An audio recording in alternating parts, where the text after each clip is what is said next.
Good morning. My name is Councillor George Farquhar, and I'd like to welcome members of the public and the press, both in person and online, to this meeting of the Licensing Subcommittee on Wednesday, the 21st of January 2026.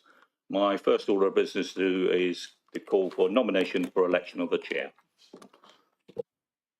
I'd like to yourself, sir. Thank you very much, Councillor Chapman-Law. May I have a second? Second. Thank you very much, Councillor Bartlett. First order of business then, as chair, is that can I ask our clerk, Ms. Cutler, to actually read out the housekeeping notice on how this meeting will actually be conducted. Thank you. Thank you, Chair. Please note that this meeting is being recorded by the Council for live broadcast and will be published on the Council website for a minimum of 6 months. The meeting may also be recorded or streamed for live or subsequent broadcast by members of the public, although ultimate discretion in this matter lies with the Chair in case of disruption. For those in the room, please note that if the fire alarm sounds, please exit the building by way of the nearest available signed fire exit route and make your way to the assembly point at the War Memorial in the gardens opposite the front of this building in Bourne Avenue. Finally, please can we ensure background noise is kept to a minimum and mobile phones and other devices are turned off or switched to silent for the duration of the meeting. For those in the room, this includes turning off microphones and turning the volume down completely on your laptops. Thank you. Thank you very much, Ms. Cutler. Could I also ask if there are any apologies for this particular meeting? Yes, apologies received from Councillor Filer, and we have Councillor Bartlett standing in as reserve member. We now come to the matter of declarations of interest. As chair, Councillor George Farquhar, I have no declarations of interest. Councillor Chapman-Law. None here. Councillor Bartlett. None. Thank you. Thank you very much. Protocol for public speaking at hearings. All members here are reminded that the protocol for public speaking at the meetings of a licensing subcommittee is included with the agenda sheet for noting. Business item 5, the Dancing Jug, 15 and 17 Pool Hill, Bournemouth. This application is now being withdrawn and this hearing is no longer required. Moving now on to application number 6, which is for the Lazy Jack's Bar and Restaurant Boatyard Cafe at 30 to 32 Panorama Road in Poole, BH13 7RD. I'll now ask each participant to introduce themselves and state their role at the hearing today. I myself am Councillor George Farquhar and I'm the chair and a member of the subcommittee. Councillor Chapman-Law. Councillor Chapman-Law, member of the subcommittee. Councillor Bartlett. Councillor Steve Bartlett, member of the subcommittee. I would also point out that we have Councillor Harman in attendance here as a reserve member. She will not be required to participate in the above or this meeting, but she may observe for training purposes. She will take no part in the hearing or the deliberations afterwards. From BCP Council, can I introduce Nananka Randall, Licensing and Trading Standards Manager. Nananka Randall, Licensing and Trading Standards Manager. Ms. Tanya Jardine. Tanya Jardine, Licensing Officer, and I administered the application. Ms. Linda Cole.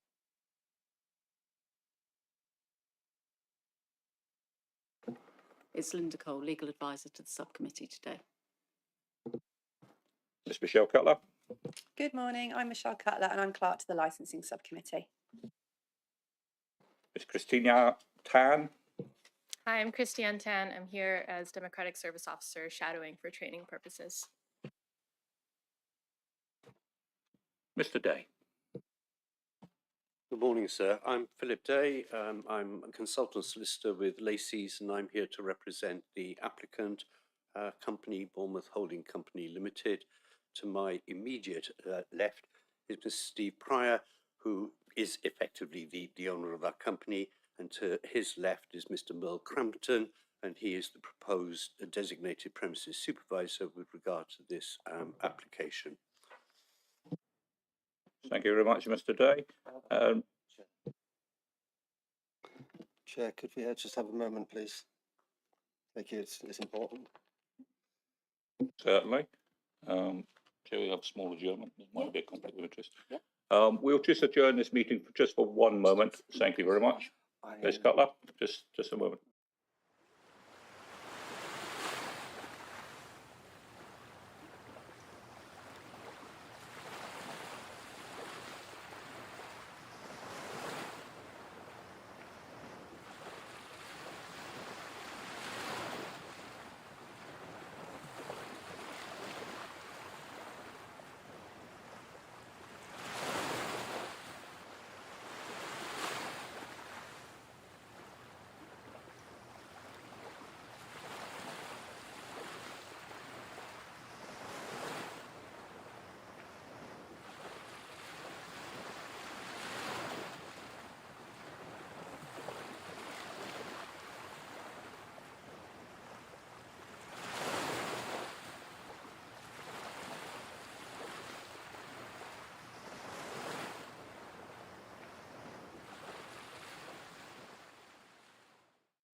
And welcome back. I'm sorry for that slight adjournment. The reason that the adjournment has taken place is because one of our subcommittee members has declared that they know one of the applicants, so therefore there may be a declaration of interest which needs to be observed for transparency.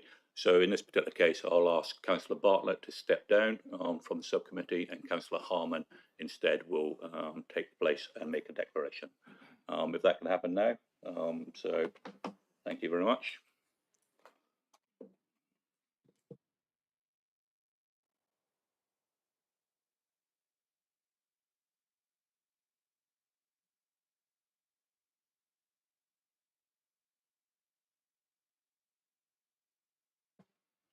Councillor Harman, do you have any declarations of interest? I do not, no. Thank you very much. Moving on, for the objections, Mr. Soper.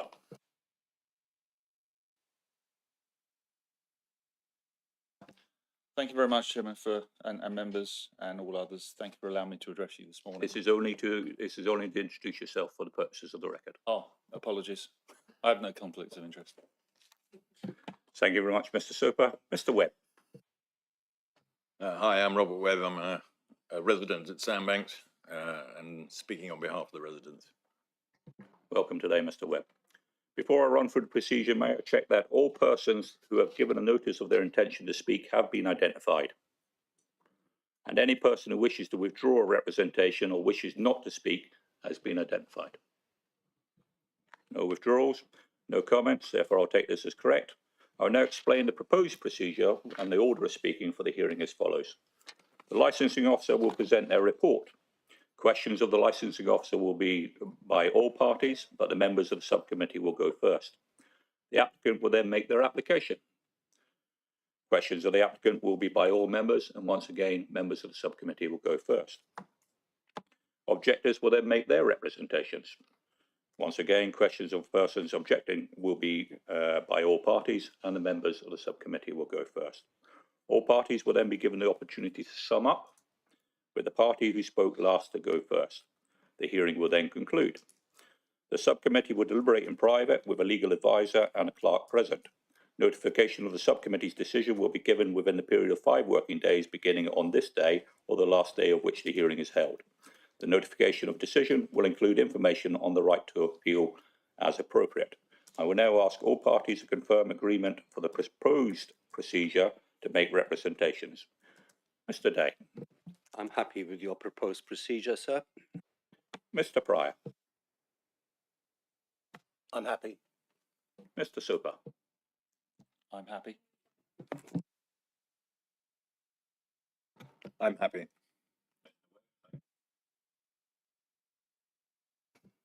I'm happy, Chair, thank you. Yes, Chair, that's fine.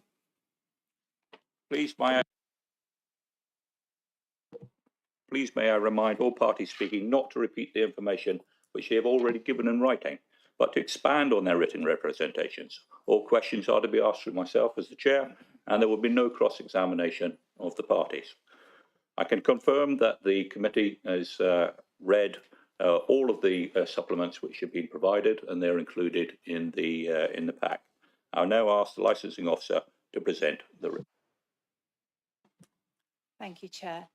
So the matter before members today is to consider the application for a new premises licence in respect of Lazy Jack's Bar and Restaurant. There is currently a premises licence for Lazy Jack's which authorises the same hours and licensable activities as those sought under the new application, namely the supply of alcohol for consumption on and off the premises from 0700 to 2300 hours, Monday to Sunday, and from the end of permitted hours on New Year's Eve to the end of permitted hours on the 1st of January. The applicant is seeking a new premises licence to reflect a proposed change to the layout of the premises. The application explains that the rear lounge is no longer part of the licensed premises and now operates as a yacht chandlery. The proposal instead seeks to include the first floor area within the licensed premises, which is currently used for storage, and it explains on the application form that it's of a similar size to the former lounge.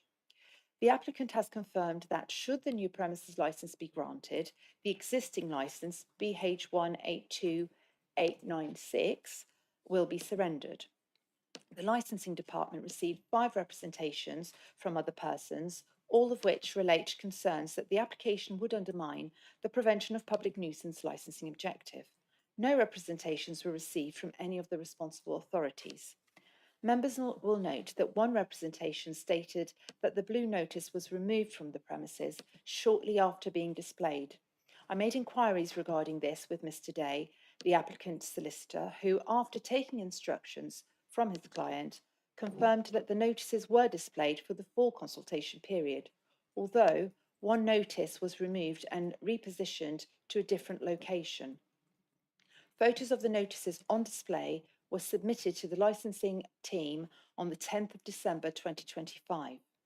I received one late rep on the 7th of January, which was rejected for being late. And then on the 13th of January, after the report had been published, a further representation was received. This representation was again rejected as it was submitted outside of the consultation period. The resident who made the submission alleged that its lateness was due to the statutory notices having been removed. The removal of the notices matter was brought to my attention after the consultation period had ended. Had the licensing department been notified during the consultation period that any statutory notices had been removed, we would have made inquiries, we would have contacted the premises, advised them of the report, and if it had not been, we would have restarted the process, and we would have visited the premises to ensure that they remained in place continuously. Officers are satisfied that the required advertisement of the application took place, as we are here today to consider representations from residents and to determine the consultation process, the consultation process has occurred. So we believe that because residents did see those notices, that's why we're here. If they hadn't, then we would have been questioning it. One of the representations did request that the application be rejected due to the allegations regarding the notices. This was considered, however, as already stated, we have received representations which will be duly considered. Rejecting the application after the consultation period has concluded would have resulted in additional time and work for officers, the need to arrange a further hearing, and because representations cannot be carried over from one application to another, the local residents would have to resubmit their representations again.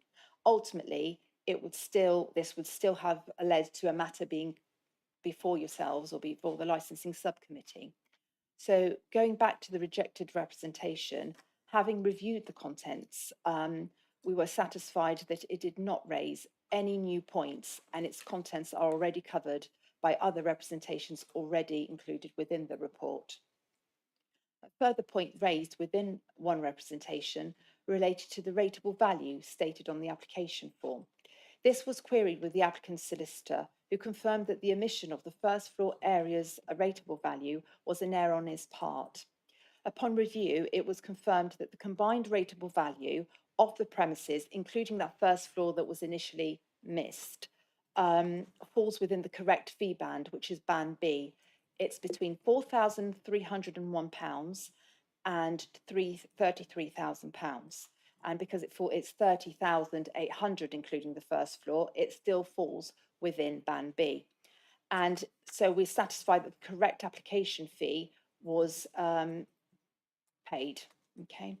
It is understood that once the premises have been refurbished and the proposed changes implemented, the Valuation Office agency will reassess the property and any future annual fees will reflect any revised valuation. Members are asked to consider all the evidence presented today and make a decision based on the options set out in the report. Should the licence be granted and the applicants fail to operate in accordance with their licence and any conditions attached to it, they will be aware that any responsible authority or any other person may request review of the licence at any time. Thank you, Chair. Thank you very much.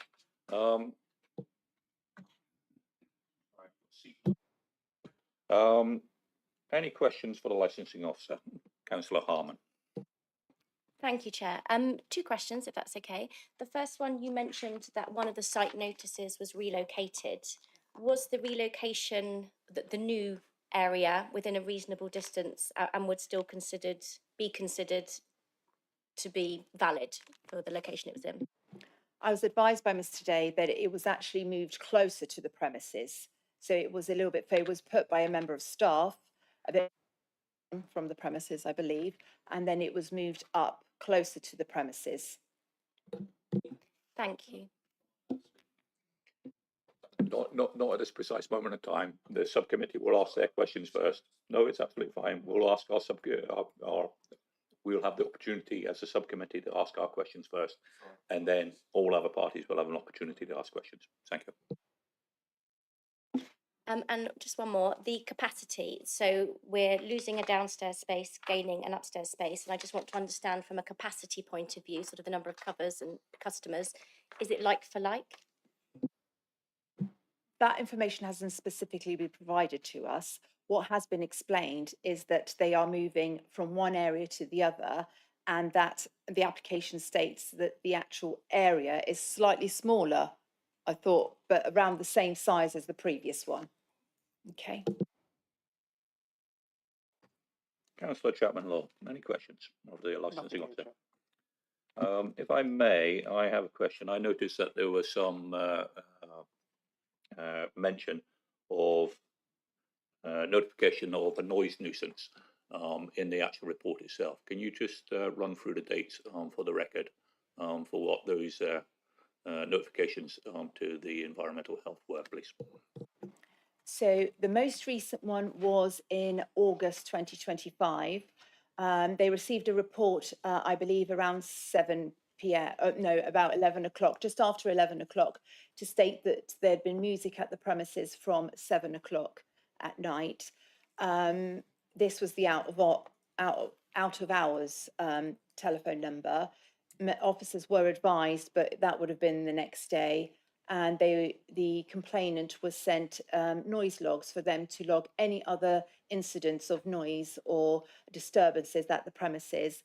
But environmental officers have advised that they didn't receive anything back or any communication back from the complainant. Previous to that was in 2023, which was prior to the current licence holder.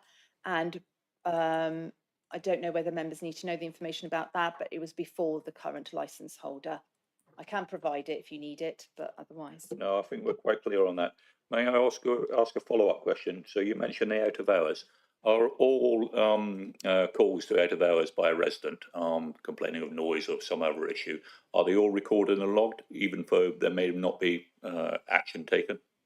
Yes, I believe they do come through our system, and it goes to a centralised email address, and then it's triaged to the right officer to deal with and take any action they deem necessary. Yeah. So just for confirmation, those would be included in any reports pack for a sub-licence For us, hearing. it would be. Yes, I would have presented that to you if I did find that information. Yes. Thank you very much. Any further questions from the subcommittee? Yep. Councillor Chapman-Law. I must have missed that in the report on that particular noise, the 2025 noise complaint. I saw the 23 one, but not the 25 one. So was there an accusation that the premises was open in that time when the noise was happening? It was one-liner, just saying there's been noise at the premises. The email was received just after 11 o'clock, and to say there was loud music at the premises from 7 p.m. That's the only information I have, I'm afraid. Thank you very much. Would the applicant have any questions for the licensing officer, please? Yes, if I may. You mentioned that the application was for New Year's Eve, right the way through until the end of permitted hours on January the 1st. In actual fact, can I refer you to page 19 of the papers? The non-standard timings, would you agree, are from 7 a.m. on New Year's Eve until 2 a.m. on the 1st of January. So it's not seeking an all night long licence. as many establishments do on New Year's Eve. I think I'm referring to the actual current premises licence. That's what I was referring to. So that is correct, 2 a.m. So this application is just until 2 a.m. Then, Sorry, that is correct. It's until 2 a.m. Apologies for my error. that's all right, no problem. And with regard to the current licence, 2 questions there. It includes what's shown on the plan as members' lounge, which, as we know, is not being used as a members' lounge. But under the terms of that licence, is there anything in licensing terms that would prevent the holder of the licence from going back into that space and selling alcohol there and having alcohol consumed there? I mean, it's still licensed. Provided it's within the licensable area that is an existing plan, then there is nothing to stop that. They would not be able to go outside of the delineation of the licensed area, but within the licensed area, if it is included, then yes, they would be permitted. And the licensed area currently includes external areas, that's right. And are you aware of there ever being any complaint whatsoever with regard to the use of those external areas? No, I am not aware of any of that. Thank you. And then, If I may, Mr. Day, I don't want to throw you off your next question. So just for confirmation for public viewing, the licensable area is marked on a plan. Would that include the first floor? no. Do you mean the current licence? Current No, that licence, doesn't no. include the first floor. And would this application include the first floor? Yes, it would It include. would Understood. include the first floor, the external areas, but not what was originally the members' lounge. Thank you very much, Mr. Day. That's what we're doing. And then again, with regard to the current licence, that has very few conditions attached to it. I mean, we It can does. It does see have that. less conditions. As a responsible authority in its own right, does the licensing authority have any observations or comments with regard to the additional conditions that are now being proposed by the applicant? No, we are happy and welcome any additional conditions to uphold the licensing objectives. Thank you. I've got no further questions of you. Thank you very much, Mr. Day. Mr. Crampton, Mr. Pryor, any questions of the licensing officer? Nothing at the moment. Nothing from me. Mr. Super. Apologies. I will cover this in... Just for clarification, it's questions of the licensing officer as regards matters of fact. Yeah, I'm just saying I will cover it again, probably, so apologies for the repetition. I think the councillors' comments were very perceptive in terms of their observations. I will say that the licensing officer has also made it clear that she's not sure whether it's an increase or not an increase of moving the theoretical lounge, because it's a gymnasium. And that area, whilst I appreciate it could be licensed, as Mr. Day has pointed out, it is currently not in use as any form of bar and has not been since 2017. Okay? And there's an incorrect statement insofar that it is nowhere... Mr. Super, yeah. This is an opportunity for you to ask Okay, questions of fact okay. of the licensing officer. Can I ask on what basis you believe that the areas are compatible? We rely on the plans that are provided to us by the applicants. I'll leave it for my speech now. Thank you. Thank you very much, Mr. Super.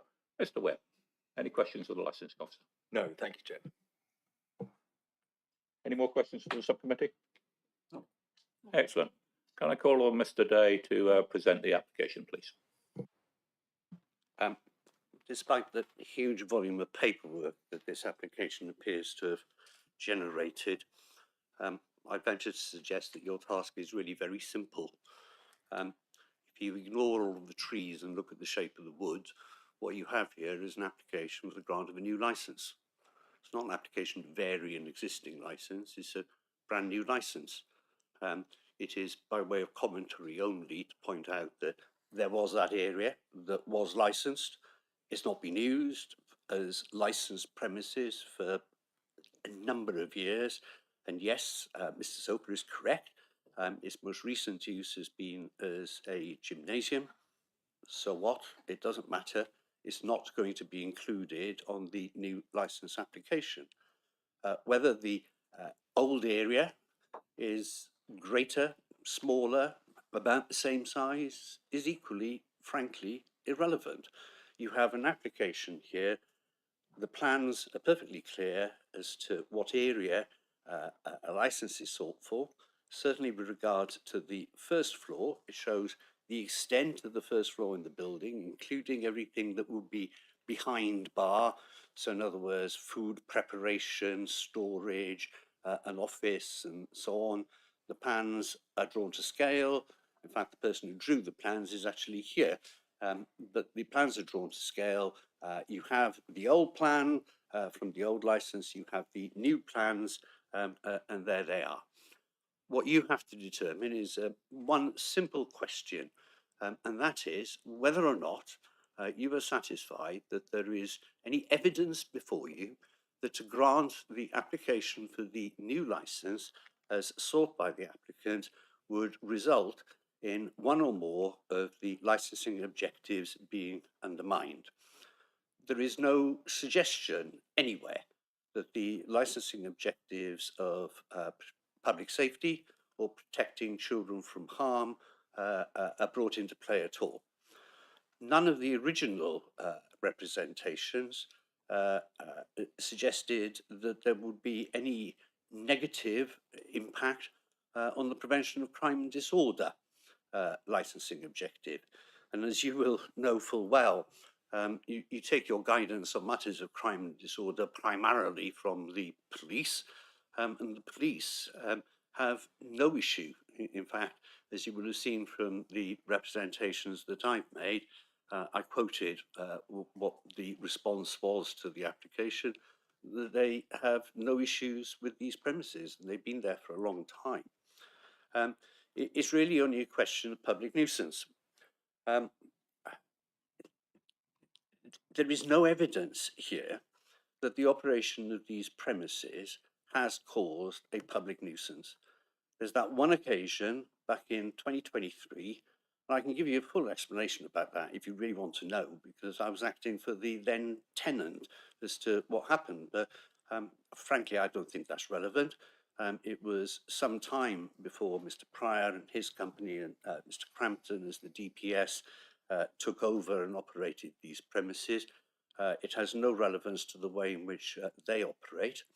We have one complaint that was logged just after 11 o'clock saying there's been loud music. That was not brought to the attention of the applicants in this case, and it wasn't pursued. So what evidence, and of course you have to make a decision on an evidence base. What evidence have you got that satisfies you that if you were to grant this license, then there will suddenly be issues of public nuisance? Music is not included on the license. Environmental health haven't objected to it. In fact, none of the other responsible authorities have objected to it. There is no restriction. And of course, even if you were to impose conditions relating to noise from music and so on, then the Live Music Act tells you that they are of no effect unless and until an application is brought to review the license and the Live Music Act is then disapplied.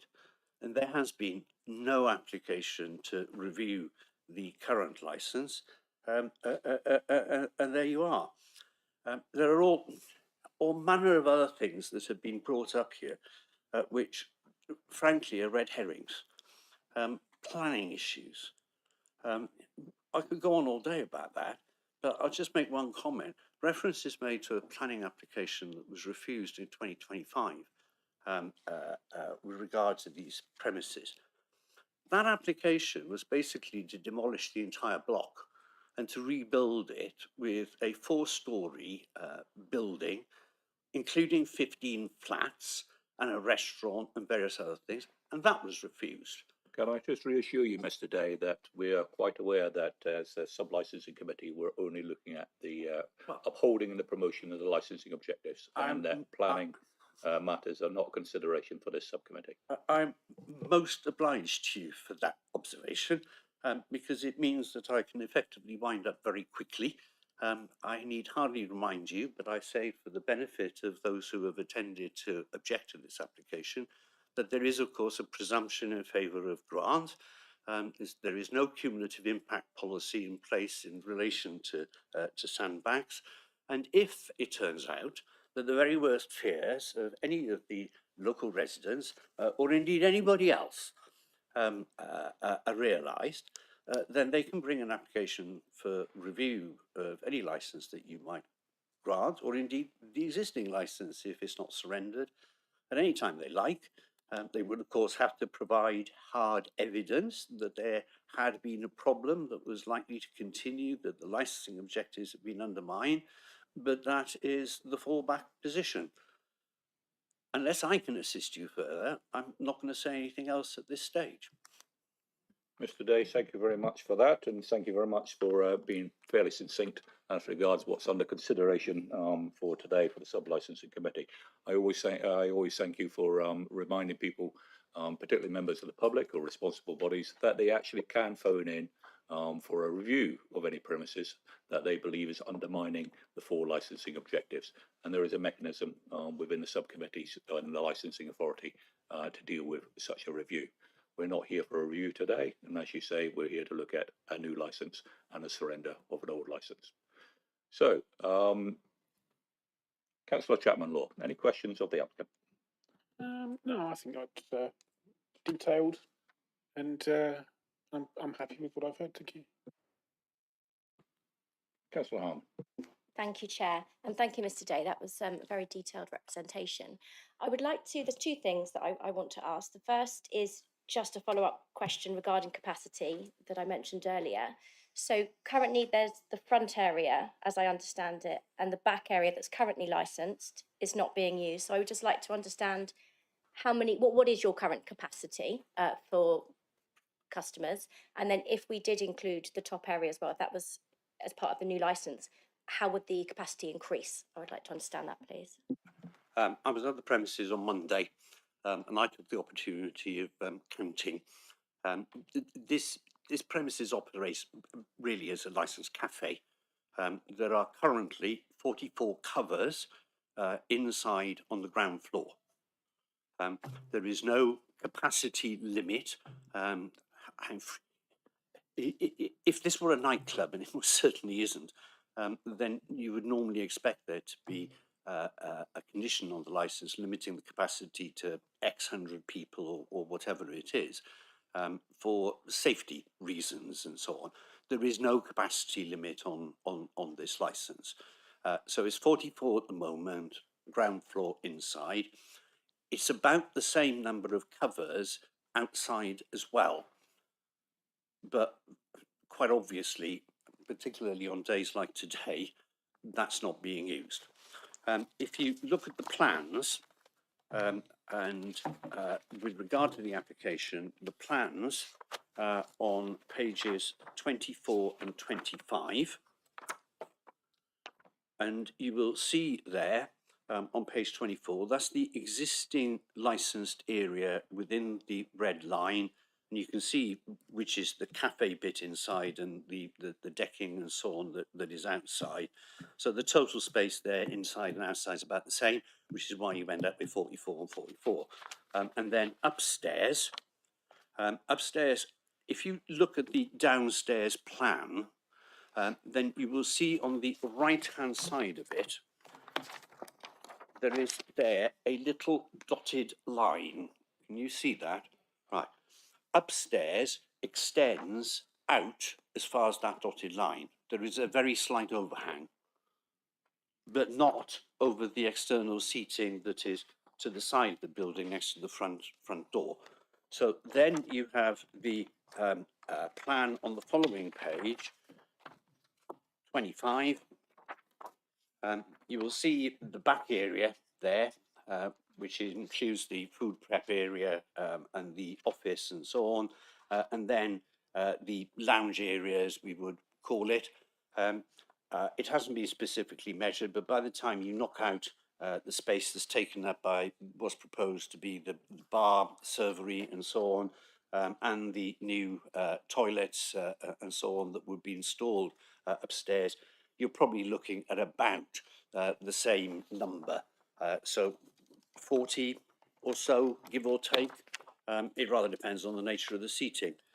If you then turn to page 34 of your pack, you will see there the current license plan.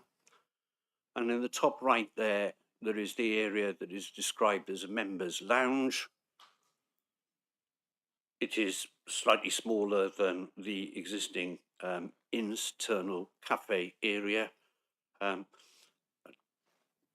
don't know what the capacity of that is, to be perfectly honest. I would have thought probably somewhere around 30, give or take. Thank you, Mr. Day. That answers my question. Okay. Can I just also mention there as well that if you compare the two plans, you'll see that there has been some slight reconfiguration of what's behind the scenes.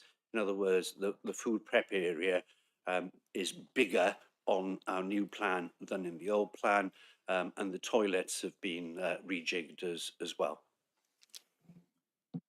And thank you. And through you, Chair, I'd like to ask another question, if that's all right. Of course, Councillor Harman. Thank you. I just want to understand a little bit more about the processes or procedures that might currently be in place to deal with resident complaints or concerns. So I know that we've had, already mentioned, the noise complaint, but currently I'm assuming I'm a councillor for Parkstone. We have a lot of bars and cafes and pubs, and often residents complain directly to the premises when there is an issue rather than coming through the council. Is there currently a process in place to deal with that? And if so, what does that look like? The short answer is there haven't been any complaints. What we're proposing in the new conditions is that there should be an incident book which would be used to record any such complaints in future. But I mean, it operates as a upmarket cafe bar, and it hasn't caused any complaints. So no, there is no specific documented procedure, although both Mr. Pryor and Mr. Crampton are well experienced in running licensed premises and so on. Both of them have a history going back a number of years, and have been involved in premises that have been somewhat, well, it'd be difficult to find a less troublesome establishment than Lazy Jack's, but where there have been complaints in the past, then they have been dealt with appropriately and action taken. And the predecessor there, in relation to that 23 complaint, I can tell you did take serious disciplinary action against the person responsible. And if I may, Chair, so the noise complaint that happened in August 25, was that followed? You were the owners at the time. Yep, of that. we weren't told. Was that followed up, or that wasn't communicated? We weren't told that there was a complaint. Do you require a licence? If we're allowed to go back to the licensing officer, I didn't know if I was allowed to chop around. Are you able to respond to that, Tanya? Thank you. No, so nothing. It's not. It didn't come to us. It went to environmental health, and they didn't take any action at that point because they were waiting for more information from the complainant. Thank you very much. Any further questions from you at this moment? No. I have a few questions of Mr. Crampton and Mr. Pryor. So just can you expand a little bit for the subcommittee your role, your day-to-day role in the running of the licence as it exists just now? I'm less hands-on. Obviously, the owner of the business, Mel, deals with most things most days and reports back to me. Mr. Crampton, what's a typical day look like for you? Operationally, I'm there a lot. I work early shifts, I work late shifts. I'm not there 24 hours a day, but I'm there, I'm behind the bar, I'm on the floor, I'm present. I talk to the customers, I talk to the locals. I'm very accessible to anyone who wants to come and talk to me.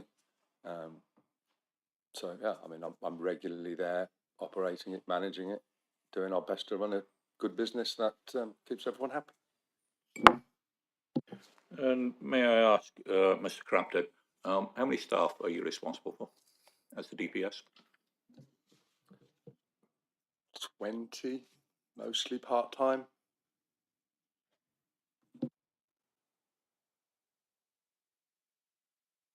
So you said that you're there early and late shifts. So the license, I believe, is for 7 days a week.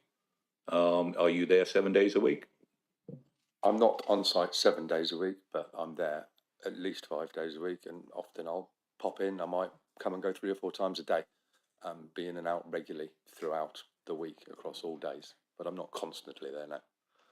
And who do you rely on for your DPS duties when you're not actually physically there? I've got a number of reliable, responsible staff that have been trained to understand the responsibilities when I'm not there and ensure that they are upheld. Thank you. Have any local residents approached you directly or members of your staff with any complaints? No. Do any residents have the contact number for the actual bar itself? Sorry, for the CAF restaurant that is available to residents? Should they have any complaints? We have a landline in place, and the number is advertised, so it's very accessible for them to contact the restaurant. May I ask where it's advertised? On our website, on our menus, on our, contact us, find us, signage outside, call us for reservations. I mean, all the sort of usual places that a business would advertise its phone number for all purposes of contact, whether it be bookings or complaints or whatever. It's very available. Is the premises available for hire for larger parties, perhaps? Yes, we will entertain function inquiries. Excellent. Do you have a dispersal plan in place for larger parties? In terms of fire dispersal, emergency dispersal, or no, in regards end of hours. We have notifications to say please respect our neighbours and leave quietly. We start winding up appropriately early enough that people can stagger themselves out rather than all wandering out at once into the street. The largest function that we've ever done there is probably about 75 people. So those 75 people, they would have been inside and outside based upon the covers that you've got? Yeah, there'll have been, it was in the summer, so the outside terrace was used, and they'll have had private use of the space. They'll have been able to use inside, outside. And if you could cast your mind back to that 75 people, that particular event, how did they disperse? What sort of time of the day did they actually finish up that particular function? And when was that function? It would have been exact date. It was a summer function. I know that it was in the summertime. It was light till later on. We start calling last orders at around about 10:30 to give everyone enough time to have a last drink, finish their drink, and leave by 11 o'clock. Do you have any door security? I haven't. I felt the need to have any in place.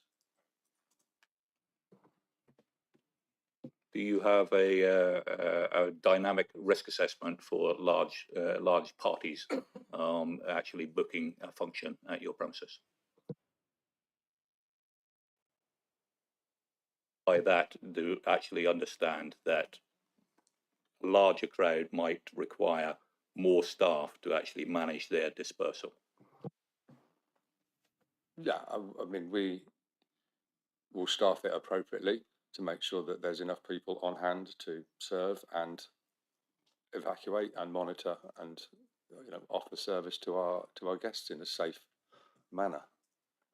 I noticed in the application that there will always be a waitress or waiter available for the management of your staff.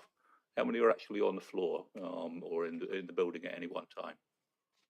I mean, it'll vary on our business levels, but there's always at least 2 people on site. So out of a staff of 20 part-timers, there's always 2 people on site. Yeah, there'll always be at least 2 staff on, yeah. And what are their responsibilities?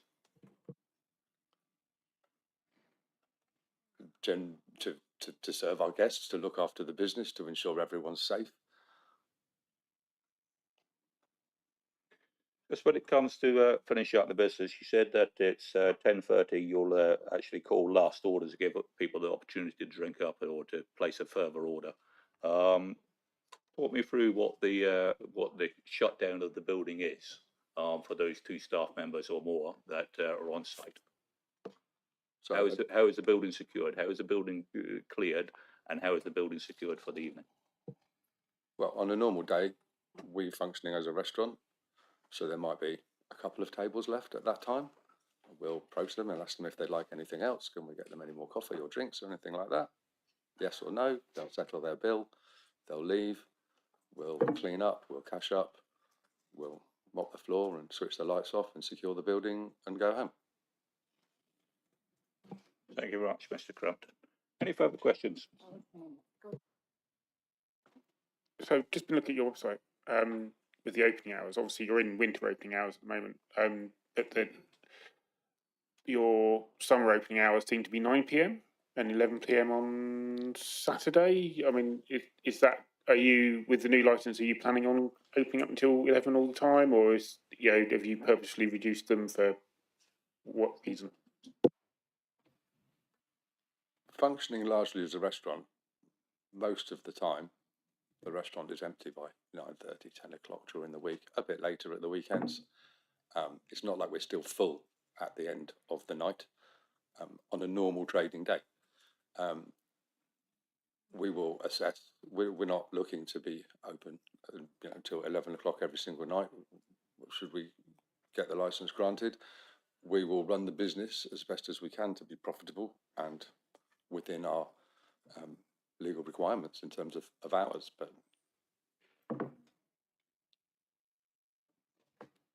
please carry on.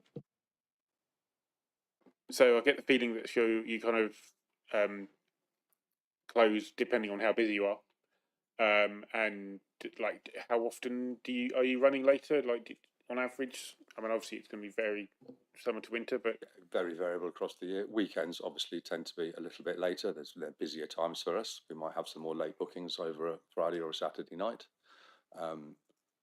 But we, as a small business, we need to make sure we're profitable.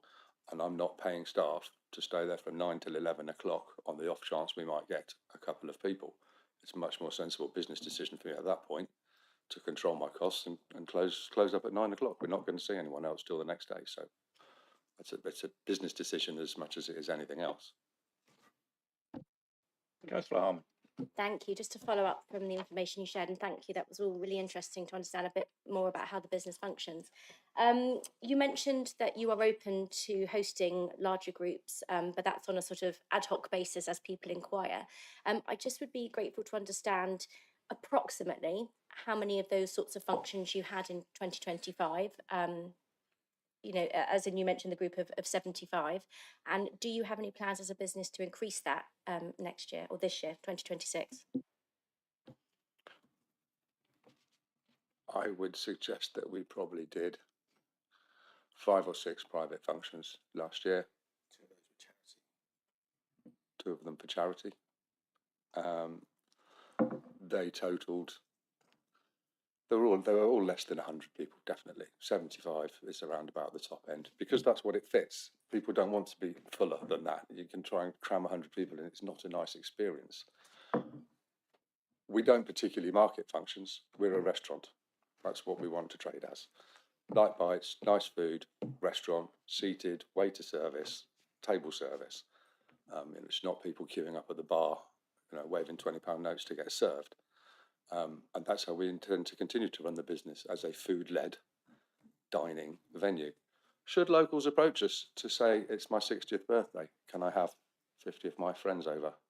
Sure, we'll entertain that conversation. It's a business that's for the community. It's used by a lot of locals. They're the ones that come and use it for functions rather than people from further afield. So, we tend to just continue to drive it as a food-led restaurant business. Thank you very much. Just one further question from myself before we move to the licensing officer and the objectors. Mr. Crampton, as the premises, just on your particular credentials, how long have you been a DPS for?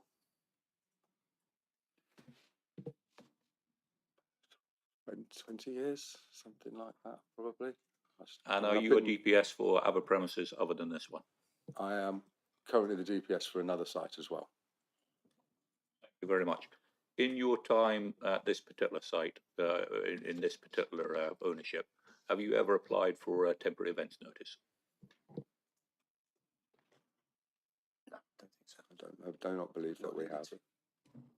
If it assists, I did make an inquiry specifically on that point with your licensing department, and I'm told that there have been no temporary event notices given since these people took over. And in fact, there were no temporary event notices, I think, in the previous year either, which was part of the problem with regard to the incident that occurred in 2023. There was no 10 in place. Thank you very much. Is there any questions from our licensing officer? No questions, Chair, but just to confirm on the 10 point. Sorry, if I may, the last 10 that we've had on record is 2021. Just one last question. So you went through, Mr. Crampton, you went through the usual sort of finishing up processes, sticking the tables away, washing the floors, etc. Can I just ask when the bottles and the rubbish is actually disposed of, please? The policy is to take it out the following morning. Up to about 9 o'clock, we will take it out if it's full and we need to create some space, but the policy is to empty it the following morning. Mr. Day, that's the policy. Is there any licensing conditions in the new one as regards the finishing up with the bottles? And if so, could you remind the subcommittee? I didn't propose a condition in the license application itself, but it did occur to me, in the light of some of the comments that had been made, that it might be appropriate for you to consider such a condition to the effect that no waste, including in particular glass bottles, should be removed from the building and placed outside, or moved if already outside, between the hours, and I leave it to you, but 11 PM till 7 AM. That would seem sensible. That's very kind. We will probably consider that offer in the deliberations. It's very kind of you to identify, as I have done, some of the nature of the communications that's gone back and forth refers to noise nuisance of the clean-up sort of operation, or the shutting down operations of the premises after hours. So, who wants to go first, Mr. Webb or Mr. Super? Mr. Webb. Bye. Thank you for allowing me to address you this morning. I should have noted when I... Mr. Super, just by way of reminder, this is your opportunity to ask questions of the applicant on the presentation that they've given. Brilliant. Can I ask, if the intention is to operate this as a restaurant, why is there no kitchen area shown on the application licensing drawings? If you look at both the drawings, you will see that there are wash-up food prep areas on both.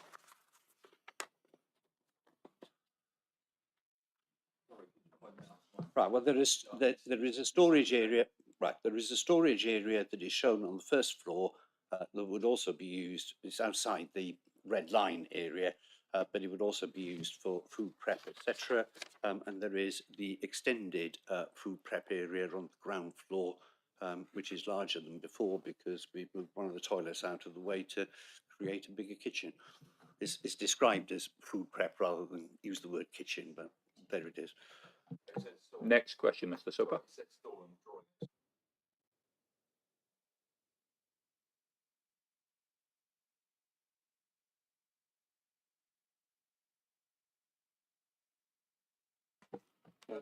Page Mr. Soper, we refer to page 24. You should see on the drawing there. Mr. Soper, this is the nature of the application as it is in the hearing that we're speaking about today. So this is the evidence which we're actually looking at.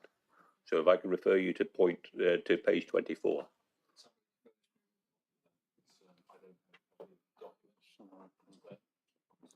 It was in the agenda papers. Yes, I know. And you also provided. Yes, no, I got those. I just wonder whether somebody showed me the drawing. Oh, shall I? Please. I don't have a hard Thank you. copy.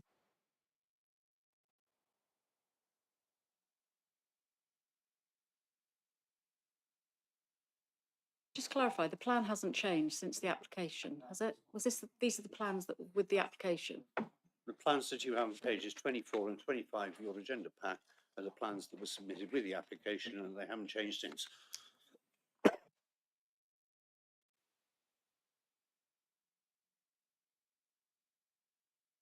What is specifically identified as the food preparation area is on the ground floor, which is page 24. Which Mr. Soper has seen, has noted. Yes, he noted that. And then there is a store area upstairs that could also be used, for food preparation. Could also, you know, this is modifying after the application. Next question, if you please, Mr. Soper. Yeah. There's no mention of the cleaners that come in after midnight. I have to say we have no objection to them coming in after midnight. But there's no mention of them coming in to clean. They're not a problem. I'm not raising a problem. But if you've got bottles still in there and you've got a cleaner coming in, what is the cleaner going to do and how are they going to control it? So this is an operational question. Could we actually ask? I'm not quite clear of what the purpose of this question is as regards. If you've got bottles there and you're keeping on, you clean them out before you send your cleaners in. In other words, the staff dump the bottles. So I'm just questioning the validity of the condition and how that would work. The condition which has been offered, Mr. Day, would you remind us of the condition which you've offered? Because we've got a concern here is that cleaners will be taken care of disposing of bottles. The condition is the condition and it would apply full stop. And if anybody were to breach it, then they would be committing a criminal offence and they would also be exposing the licence to an application for review. The proposal, the suggestion that I make, matter for you, sir, and your colleagues, is a condition that no waste, full stop, but in particular glass bottles should be removed from the building, so taken from inside outside, so should be removed from the building and placed outside, or moved if already outside. So if somebody's put bottles out of whatever at 6 o'clock in the evening, come 11 o'clock, you're not allowed to touch them. They've got to stay where they are so you don't make a noise. And the relevant hours, I'm suggesting between 11 p.m. and 7 a.m. But that's a matter for you, sir. You may want to think about longer hours, shorter hours, different hours, whatever. Thank you very much for reminding us of that condition which you've offered, Mr. Day. Does that satisfy your question there, Mr. Soper? Yes, it does. Thank you very much. Mr. Webb, do you have some questions of the applicant? No, I'm content, thanks. Further questions from the subcommittee? Excellent. So who would like to go first from the objectors? Would that be yourself, Mr. Soper, or Mr. Webb? I think it would be me and then Okay. Bertie will kindly follow. First of all, thank you for allowing me to address you this morning. I should have noted when I introduced myself that I'm an immediate neighbour so straight across from the refuse, etc. So I'm also the one that pushed the complaint of the 1 o'clock, post 1 o'clock disturbance before these operators were there, and experienced, should we say, threats, intimidation, and the inability of management, given the position of this restaurant, to actually manage that process. And also the difficulties of actually registering that complaint. Tanya was involved in that complaint, but only after the event. There was a little bit of a fiasco. Just to be because I think I heard you say that this was prior to the Yes, it current was. operators, Yes, and it was. prior to this application. Yes. Is that Yeah. the case? Yes, it is. Yeah, okay, I'll leave that there. Okay, thank you. On the forms, you should be able to rely upon a legal application form for correct information, especially when signing it clearly states in capitals, I know you're all aware, that making a false representation is an offence under the Licensing Act. I'll succinctly list 5 matters that, in my view, make this application invalid. The form stated the wrong rateable value, missing out the entire 242 square metres first floor. Okay, remember that number. That's 2,600 square foot for those of us that tend to work in the old language. Just the first floor. That's the size of a high street bar and restaurant in its own right that they're adding here. If you look at appendices A and B that I provided to you, you'll see I've given you a comparison of the ground floor and then the additional first floor. And you can see that is, I mean, it's 2.68 times the size of the current restaurant. Okay. Also, those plans show the green of the residential adjacencies, which I think is very important. This is an area that is primarily residential. Second point is that the fee paid was insufficient if your own statutory fee regulations are followed properly. Post justifying this as Mr. Soper, just yeah, just with your language there, is yeah. that we've already had the licensing officer actually deal with these particular matters as regards the fees, and you had the opportunity to ask the licensing officer at that time. I'm just making the point that I don't believe it fits within that, and in any event, that is not the issue. The issue is the form is incorrect and a false statement. Okay, that's the point I'm making. Thank you. Sorry about that. 3, the brief general description on the forms was both wrong and misleading. And I quote, "The area is now a yacht chandlery." That's not true. It never was and never has been. It's been a gym since 2017. Nor is it, and I quote on the application forms again, the same size as the pre-2017 members' lounge. Another untruth. I've proven this with the owner's existing drawings in my appendices. We were the first residents on this development, even before the boatyard ancillary facilities were provided. And it's important to note that they are ancillary cafe, not a freestanding cafe. And we were the first, funny enough, members of the boatyard club. So we know, we've been there from the outset and we've seen this. We don't actually object to the size of the restaurant they're currently operating. You know, so we're not doing it for that reason, it's the size. 4, the licensing drawings submitted do not comply with your statement of licensing regulations, recently improved, as you well know, in November last year. Under section 16.4, it requires drawings to be to scale, but the first floor they show is not. It is also not shown to the same size as the ground floor, but portrayed smaller. One might question this, but I'll leave it to you to look at the various things because I haven't got the notes in front of me. But you will see that A, there's no scale bar on the drawing, and B, the drawing is portrayed smaller. Okay, and that's coming from an architect and town planning consultant of some 40 odd years. The supporting material was non-existent in this application. There's no reason or nothing to support what it is and why they are needing to do this. These are all covered in my submitted objections. On the matter of notification, residents did witness the operator removing the signs, and I'll come back to Tanya's point, being taken or looking to be taken away. It seems that one of the objectors has actually put that in, albeit the post thing, and stated that, which is what I actually said previously. When challenged, they reaffixed the one sign remaining on the lamppost on Panorama Road.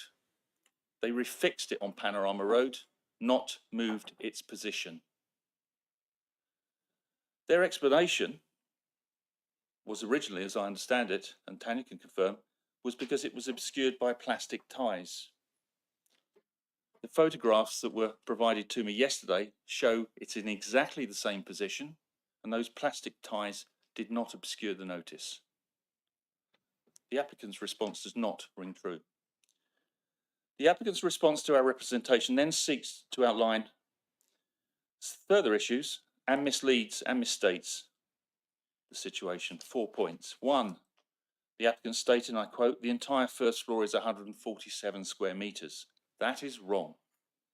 It's yet another falsehood, and it's shown as 242 square metres, and I've shown that on my appendices to the application. Okay, so that's wrong, and that was their response to our representations. B, the first floor bar area is not, and I stress this, not smaller than the existing ground floor restaurant area, which they falsely claim. C, it now mentions a kitchen on the first floor in their representations, but none is shown on the submitted drawing, which was the point we just talked about. They're now saying it would be where the store is. Well, is it or isn't it? You know. D, the first floor does not have the required planning consent, and I know planning consent is not a matter, but in the representations subsequently, Mr. Day does actually cite the Sandbanks neighbourhood plan, which is entirely incorrect, and I'll just come and deal with that briefly. These facts are all proven in my submissions. I invited the applicant to comment, but they did not. I also asked them to provide the lease drawings and relevant details, simply to try and sort things out with them, but they claimed confidentiality to avoid doing so. I wasn't asking for the commercial terms or the rent. I just wanted to see the drawings, to see what was proposed and where their information or misinformation had come from. With reference to the last point, in not having a planning consent, I would draw the members' attention to the BCP Council's Statement of Licensing, and in 12.1, the Secretary of State guidance states where the licensing authority receives relevant representations, that a licensing proposal is contrary to a planning consent, and that to grant a license for such activity would be likely to affect the licensing objectives, then a refusal or the attaching of conditions to prevent such a use until the position has been regularised may be appropriate. In appropriate situations, a hearing could be deferred until planning consent has been granted. In this context, and I know Mr. Chapman Law, Councillor Chapman Law is well aware of this because he sat on the planning committee, this is not a freestanding restaurant. It's a yacht club boatyard with a cafe attached, which is why it remains ancillary to the boatyard use. It's also important to understand that whilst it was a new development, I accept Mr. Day's contention on that, that was refused in January, that only had a 352 square metre restaurant, and it was refused in accordance with your planning policies, PP 22, nothing to do with the Sandbanks neighbourhood plan. He has raised the planning issue and then has selectively paraphrased that in his response. That's the text, it's not the actual policies. The relevant policy is your pool local plan, which it contravenes. There is an distinction here, but I won't go on this, but it's a attachment to, not a restaurant in its own right. So its size is limited in that respect. This proposal is to license an even bigger than the previous refused one of 452 square metres, 4,860 square feet. And there will be no limitations on part of its use as a so-called members' lounge or bar. They can use it as a bar. Mr. Super. Yeah. As I mentioned earlier, we're here as a sub-licensing committee to consider an application for a new licence and the surrender of an old one. Yeah. The matters on consideration here is that of public nuisance, which is one of the licensing objectives. I think I mentioned earlier that we're not here to consider the ins and outs of planning law, but if you have an appropriate presentation for the licensing objective of the prevention of public nuisance, I'd appreciate hearing it. Okay. The occupation of the proposal could go up from the figures they suggest, which is, I mean, I put in here 90. Well, this could go up to 300 people. That will magnify significantly the public nuisance. And as I said before, this could be a bar area. It doesn't have to be a restaurant in a residential area. This amount of people at closing time is unacceptable. I know this wasn't the current operator. There's no reason when parties are thrown that we won't have another incident or other incidents where they stay on until 1 o'clock in the morning. And believe me, it wasn't pleasant to have to go out and to be threatened with that public disorder. The police were not interested. I rang them. Environmental Health didn't answer. Tanya did her very best on the Monday morning. Mr. Soper, just before we go into naming officers, it's a case of we are here to consider this application, and if you've got any evidence of public nuisance, then I would like to hear it. We're not here to judge the nature of what may or may not happen. We're here to judge the application of a new application for a premises license.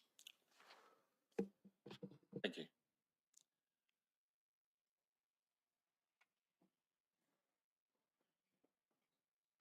The licensing application in February, March 22, we didn't have a problem with. It was then undertaken and consented, by the way, during the third national COVID lockdown. Similarly, this current application was made and applied for over Christmas. They say 5 representations. I can tell you there's many, many, many more who just missed the opportunity because, in our view, there was only one sign up and the others weren't there. They were taken down. And the resident objected latterly, said that, as I understand it from what you said today, and that's the first time I've heard it. I have heard it from both of them in person, but I make that point. This size will create a public nuisance disturbance immediately outside the site. I've seen it, I've witnessed it, I've actually had to go out and try and control it. The premises is actually tucked away around the corner. You go through the external areas to get to the front. They cannot see it. CCV cannot control it because they cannot put the CCV onto the public road unless they get a dispensation, which I don't know whether they have. It's the increase of the size of the function. We have no desire to stop the restaurant facility operating there. If they want to operate under their current license and take out the gym, we're happy. But you know what, a 242 square metre extension when the current restaurant area is 137 internally? It's just excessive. I can't even believe they fill it. But, you know, the bottle noise is a problem. The taxis outside, it's a one-way road. There's traffic issues, congestion. There's horns blaring. There are people arguing to get in taxis. They're all public disturbance issues, which I'm trying to address. So, in summary, we do object to this. We think it's wrong. We think it shouldn't be granted. We think it needs planning before you do, from what we've said. But we wouldn't object to the current sensible side boatyard cafe restaurant being maintained. We think it's a positive amenity. But there's a fine line before an ancillary restaurant facility that's part of a boatyard goes out into something that's freestanding and a complete nuisance in a residential neighbourhood. Thank you. Thank you very much, Mr. Soper. Just to address some of your concerns here is that as a sub-licensing committee, we are to only look at the report back and the evidence which is presented both verbally and in writing for this particular hearing. So again, we're considering based upon the licensing objectives being upheld and promoted or being undermined. So we will only be addressing the evidence which is presented today. I'll just remind you that yourself or any other resident or any member of the public can call in a review should at some later date there be some evidence that one of the licensing objectives has been undermined. Then there is a process for that, and the review would involve a later sub-licensing committee to actually look at the nature of that evidence at that time. So I would just remind you that you have that opportunity should there be a future, in your opinion, undermining of the licensing objectives, to actually report that appropriately and ask for a review. Thank you for clarifying. Thank you. Thank you. Mr. Webb, is there anything you'd like to bring to the table? Thank you, Mr. Chair. I think my role here is really just to emphasise from the perspective of the overall residents. I am on the committee for the Sandbanks Community Group, which is the local residents association. I'm also on the Sandbanks Neighbourhood Forum, and I've also wrote most of the Sandbanks Neighbourhood Plan for my sins, and I think therefore I'm probably best positioned to just voice a general concern on behalf of the residents that Sandbanks is always has been a quiet residential area. There are specific areas, the row of shops where Rick Stein is, which have always been subject to, they've always been a restaurant or similar kind of license. There's what is now the Rockwater development on the old municipal catering facility on the beach, and that's all fine. I think I would just like to emphasize that the original licensing application in 2021 arrived at a point where we were all suffering from COVID, and understandably life was very different there. And I think probably if we'd understood that we were going to end up here, there would have been a lot of other representations, but we had different priorities there. And I think really our problem as the residents is, if you like, mission creep, planning creep, just that whatever was granted in that stage, we're now building on it, and to the extent that it may become something that is a nuisance, is something that concerns us greatly. And I think our primary point is to try and emphasise to the committee that that this is primarily a residential area, and we do not. So what I'm trying to do is to forestall a situation where it becomes a nuisance. And I would ask the committee just to consider that it's all very well to have a procedure to complain and review the licence in future, but the part of the committee's job is to try and anticipate things that may happen because this is a residential area. I think that's my main point, and I think I'd like to leave it there. So thank you, Mr. Chair. Mr. Webb, may I thank you for your presentation, and personally thank you for all the work that you do with the neighbourhood forum, the neighbourhood plan, residents committees. It certainly sounds like you're an ideal spokesperson for the residents that are in that particular area. So I'd just like to thank you very much for speaking up for the residents that may well be affected by this application. Any questions of the objectors from the committee? Councillor Chapman-Moore. So, were either of you involved with the complaint to EHO, the recent one? And obviously they gave you a book for, if it was one of you guys, wasn't. Okay. I know about it because the resident concerned has flagged it with me, but I wasn't around at the time and so wasn't involved, so no. Okay, and so do you have knowledge of anything that's been in that logbook that was given to the resident? I haven't seen it. Just to add a little bit of context to that, it's quite difficult. Some of the residents were concerned about making comments because they value this facility, as we do, as an amenity and part of the community. But it's the size, it just multiplies the thing. And I know it wasn't this operator, so I'm not ambassading you, but the incident that was referred to prior to this was gone 1 a.m. They didn't have a special license. The hours then were actually to 10, and even then it was a smaller one. So that was 100 people with that issue. Okay, might be bad management, and I don't wish to comment on them, but it could have been. But it's that level of magnitude now. It's 2.8 times the size. That's the point. Councillor Chapman-Law. So since this operator's taken over, has there been any issues with taxis honking, people shouting, general antisocial kind of behaviour around the premises? Being honest, no, not at all. But then, we're very tolerant. I only went out at 1 o'clock in the morning last time, and it was supposed to be closed at 10. We want the facility there, but not this facility. It's too big. Councillor Harman. Thank you, Chair, and thank you both for your representations today. Just following on from what Councillor Chapman-Law said there, am I right in understanding that you haven't had the need to approach the current DPS regarding any issues, concerns, antisocial behaviour, excessive noise, disturbance, since they took over the running of the cafe restaurant? Is that correct? Yeah, I think that's broadly correct.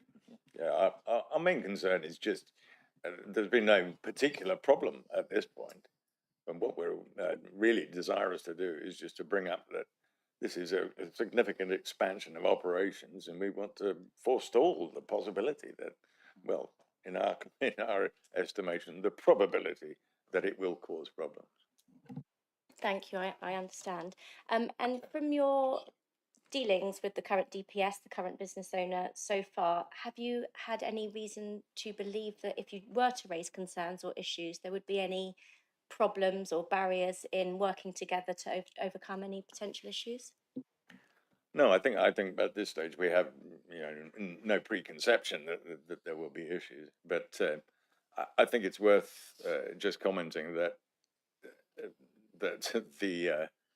the whole process of planning applications and the history of this particular site, the residents association, the neighbourhood forum, the whole process that we've been through, which has been a long time and a lot of time and effort, that actually the principles behind the operations and the planning and the strategy of the Samex Yacht Company and all its associated activities, we have sought at all times to have a dialogue, and I regret that has not been forthcoming. We're open to whatever anybody wants to do, but we would like to be involved. We'd like to have discussions. We'd like to come to reasonable solutions, but that doesn't seem to be the way they wish to operate. Yeah, I would say that it is a difficult situation with the owner, because they have been trying to do a variety of things by a variety of means over the last 7 or 8 years.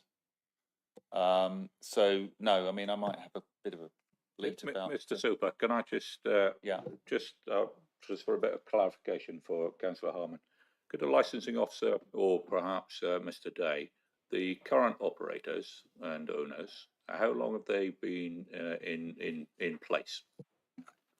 The freehold owner of the entire site is a particular gentleman. I'm not going to name him because this is public and all the rest of it, but he is the one who's been over the years making the planning applications and all that sort of thing. I think, if I remember correctly, because I acted for his company when this license was first granted.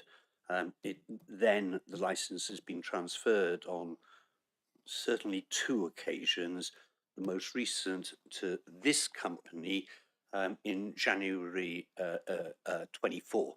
So they've been there for 2 years. Thank you very much, Mr. Day. That actually clarifies what I wanted to know as regards how long the communications with the current operators have been in place, which was an answer to Councillor Harman. I'll give you the opportunity, Mr. Day, to ask questions of the objectors in just a moment. I'm not going to, but just to clarify, reference to owner Mr. Pryor is the owner of the applicant company. He is not the owner of Sandbanks Yacht Club, the freehold company that is the landlord.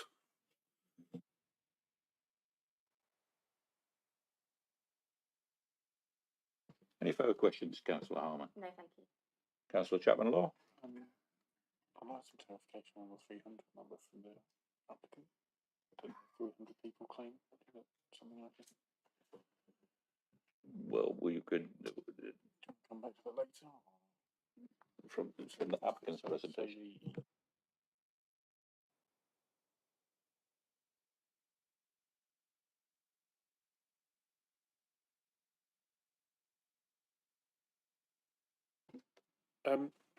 I have a quick question on sort of this 300 people sort of claim. Where has that number come from? Because obviously the applicant stated 80. It's based.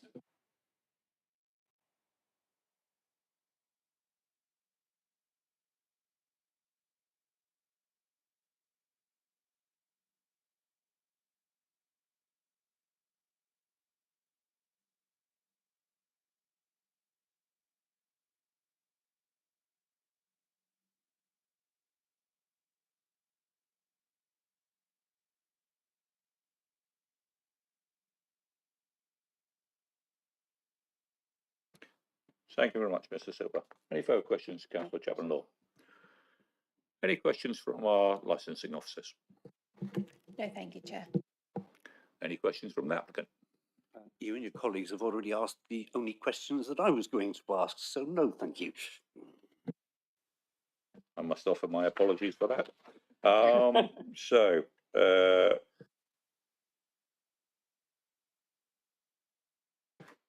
Excellent. So we'll now get the opportunity for a summing up. So this is an opportunity to cover something which you may have missed, rather than repeat the information which you've already provided verbally to the sub-hearing committee today. So the objectives, you spoke last, so therefore you have the opportunity to sum up first. So Mr. Webb, if you want to take care of summing up, and Mr. Soper, if you wish to sum up, then we'll do the same. But again, don't repeat the information which you've already submitted. Anything which you might have missed. Thank you, Mr. Chair. I don't think there's anything I missed. The summary is basically that the residents wish you to seriously consider the implications and the possible future implications of whatever decision you come up with today. I think I'd like to leave it there. I just say that we're happy with the current sensible size Boatyard Cafe restaurant. We'd welcome engagement with the new operator because, you know, we appreciate its contribution it is, but we certainly don't think a restaurant of this size is appropriate. So, thank you. And Mr. Day from the applicant. I'm going to try and be very brief. After all this fuss about the site notice, it was interesting for me to hear it said in terms, there's one notice there. You only need one notice. End of. It's been a waste of time. I haven't heard any evidence, and that's the important word, that granting this application will undermine any of the licensing objectives, including in particular that of public nuisance. There is concern about what may happen. We want to prevent it. Well, if that were the state of the law, then you would never grant an application for a new license anywhere ever, particularly in respect of unlicensed premises, because every licensed premises has the potential to cause problems. We all know that. But simply because there is a possibility, particularly if it changes hands, that there may at some time in the future be a problem, that's not enough, as I'm sure even your colleagues know, to refuse this application. There is no evidence that points to granting this application being the equivalent of making sure that there is a public nuisance. There hasn't been in the last 2 years under these operators, simply because they're extending upstairs does not mean to say that anything will change. That's not the intention. That's not their business model or anything like that. So on that basis, I invite you to please grant the application, and apologies that thanks to a pressing need, that Mr. Pryor needed to leave the room. His apologies through me, and I speak for him and for Mr. Crampton. I don't think either of them would like to further address you. Splendid, thank you very much. And summing up from our licensing officers in particular to the offered condition, anything? I'm happy with the offered conditions, so any conditions that are added to the licenses are always welcomed by us. But other than that, I have nothing else to add. Thank you, Chair. I will now conclude this hearing. At the end of the meeting, the subcommittee will adjourn into private, and the legal advisor and clerk will be in attendance, and we will deliberate what we've heard today and the written evidence which has been provided in the pack. That decision will be conveyed to you or to all members in writing as explained earlier. Just before I actually lower the gavel, anything as regards the right of appeal that our our legal officer would like to add? Thank you, Chair. There will be a right of appeal to the decision that is made today. Any appeal should be made within 21 days of formal notification of the decision and made to Dorset Magistrates Court, the detail of which will all be in the decision letter, which you'll get copies of.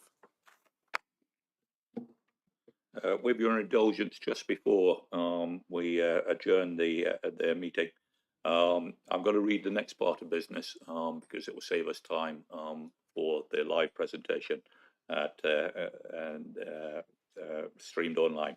Exclusion of the press. For the next item of business, in relation to the items of business appearing below, the committee is asked to consider the following resolution: that under section 14(2) of the Licensing Act 2003, Hearings Regulations 2005, and with regard to section 100A(4) of the Local Government Act 1972, the public be excluded from the meeting for the following items of business on the grounds that they are involved or likely disclosure of exempt information as defined in paragraphs 1 and 2 of Part 1 of Schedule 12A of the Act, and that the public interest in withholding this information outweighs such interest in disclosing the information.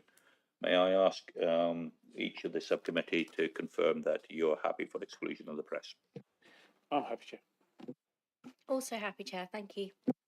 Thank you very much. And with that, I'll actually adjourn this meeting. So